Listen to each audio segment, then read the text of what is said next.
Assalamualaikum warahmatullahi wabarakatuh. Kami dari kelompok 1, saya Dimas Rivaldo dan beserta rekan-rekan saya Irwan Darmansyah dan Salsabila Putri Indra ingin mempresentasikan hasil kerja kelompok kami, yaitu audit lingkungan kerja di kantor PTPN 2 Kebun Bulu Cina. Langsung saja simak videonya. Baik, di sini saya akan menjelaskan mengenai bab 1 pendahuluan, yaitu latar belakang. PT Perkebunan Nusantara II Kebun Bulu Cina merupakan salah satu bagian atau naungan dari PT Perkebunan Nusantara II. PTPN 2 Kebun Bulu Cina dahulu merupakan aset milik perkebunan Belanda bernama Deli Maatschappij. Kemudian, setelah dilakukan nasionalisasi, perusahaan perkebunan Belanda di Sumatera Utara pada tahun 1960 melalui Peraturan Pemerintah Republik Indonesia Nomor 30. Kemudian, perusahaan perkebunan Belanda resmi menjadi milik dan dikelola oleh pemerintah Indonesia. PTPN 2 Kebun Bulu Cina memproduksi 4 komoditi, yaitu kelapa sawit, karet, tebu, dan tembakau. Adapun pada awal sejarahnya, PTPN 2 Kebun Bulu Cina menanam tembakau Deli. Namun sekarang terlihat sudah tidak ada lagi tanaman tembakau, melainkan tampak tanaman tebu dan kelapa sawit yang mendominasi. Dan bab 2 kesimpulan dan audit. Nama perusahaannya PTPN 2 Kebun Bulu Cina, jenis BUMN, lokasi perusahaan ada di Desa Bulu Cina, Kecamatan Ampang Perak, Kabupaten Deli Serdang. Tahun berdiri perusahaan pada tahun 1996. Kami dari kelompok 1, kemudian auditor ada saya Irwan Darmansyah, Dimas Rivaldo, Salsabila Putri Indra. Objek yang kami teliti itu lingkungan kerja. Tanggal yang kami audit pada tanggal 2 Desember 2022. Berdasarkan temuan atau bukti yang kami peroleh selama kami melakukan audit di kantor PTPN 2 Bulu Cina, kami dapat menyimpulkan sebagai berikut. Nah, yang pertama, untuk kondisi perusahaan belum memiliki peralatan kantor yang lengkap. Kriterianya yaitu alat-alat yang digunakan dalam bekerja belum efektif dan efisien untuk mengerjakan beberapa tugas tertentu.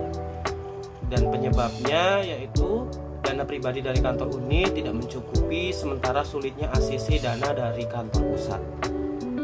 Nah, akibatnya karyawan mengalami hambatan dalam bekerja sehingga banyak tugas dan pekerjaan yang lambat untuk dituntaskan.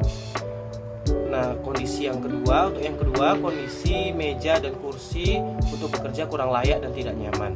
Kriterianya yaitu kursi yang nyaman dan tidak keras serta meja yang luasnya sesuai atau tidak sempit yang dibutuhkan oleh karyawan kantor untuk kenyamanan dalam bekerja. Penyebabnya belum adanya penggantian atau perubahan baru terhadap beberapa kursi dan meja yang sudah 10 tahun tidak diganti. Nah, akibat dari hal ini karyawan sering tidak betah dalam bekerja dan sering beranjak dari tempat duduk dan mengeluh soal meja yang sempit. Yang ketiga yaitu kondisi terhadap karyawan yang beristirahat dan keluar kantor melebihi batas waktu yang ditentukan. Kriteria tidak ada diberlakukannya sistem absensi yang formal, hanya menggunakan absensi manual dan tidak diberlakukan sanksi yang tegas terhadap karyawan. Nah, penyebabnya karyawan yang beristirahat melebihi jam kantor disebabkan oleh kurangnya kesadaran dan ketidakdisiplinan karyawan terhadap peraturan perusahaan mengenai jam kerja. Akibatnya, ketidakdisiplinan karyawan akan mengurangi jam kerja sehingga mempengaruhi tugas dan tanggung jawab mereka. Nah, untuk yang keempat, kondisi yaitu tidak terdapat fasilitas-fasilitas pendukung di dalam perusahaan.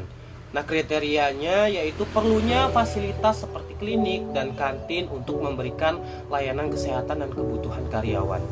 Nah, penyebabnya yaitu tidak adanya fasilitas pendukung disebabkan tidak ada petugas atau tenaga yang menanggung jawabi sehingga mengalami kendala dalam perealisasiannya.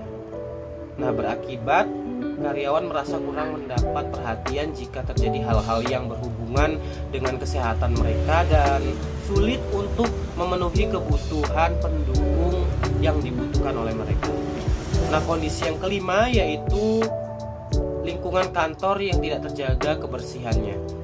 Kriterianya perusahaan belum menerapkan standar kebersihan di dalam kantor dan tidak ada peraturan terhadap kebersihan. Nah, penyebabnya keadaan tiap ruangan sering kotor dan belum disediakan banyak tong sampah. Hal ini dikarenakan kurangnya tenaga kerja kebersihan.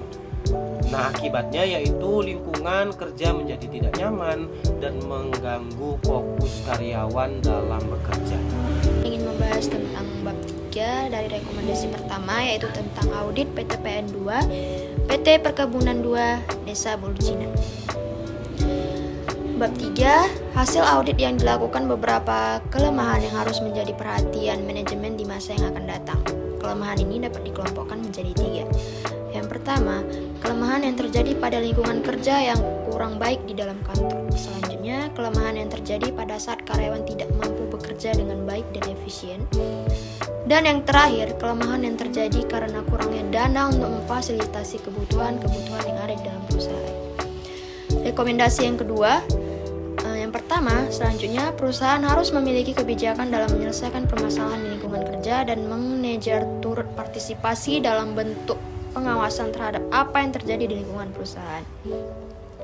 Yang kedua, perusahaan harus membuat kebijakan dalam hal penambahan dana atau anggaran untuk keperluan apa saja yang ada di kantor dan menyiapkan anggaran dana untuk penunjang-penunjang pekerjaan. Yang ketiga, perusahaan harus mengambil tindakan dan solusi yang tepat untuk mengatasi permasalahan dan keluhan dari karyawan agar terciptanya lingkungan kondusif di dalam kantor. Bab keempat yaitu ruang lingkup audit. Sesuai dengan penugasan yang kami terima, audit yang kami lakukan hanya meliputi masalah lingkungan kerja PTPN 2 Kebun Bulucina untuk periode tahun 2022. Audit kali ini mencakup penilaian atas lingkungan kerja kantor yang menjadi permasalahan bagi karyawan kantor dalam bekerja yang kami audit berdasarkan pengamatan langsung ke lapangan. Mungkin sekian dari presentasi kami. Jika ada kekurangan kami mohon maaf. Terima kasih atas perhatiannya. Assalamualaikum warahmatullahi wabarakatuh.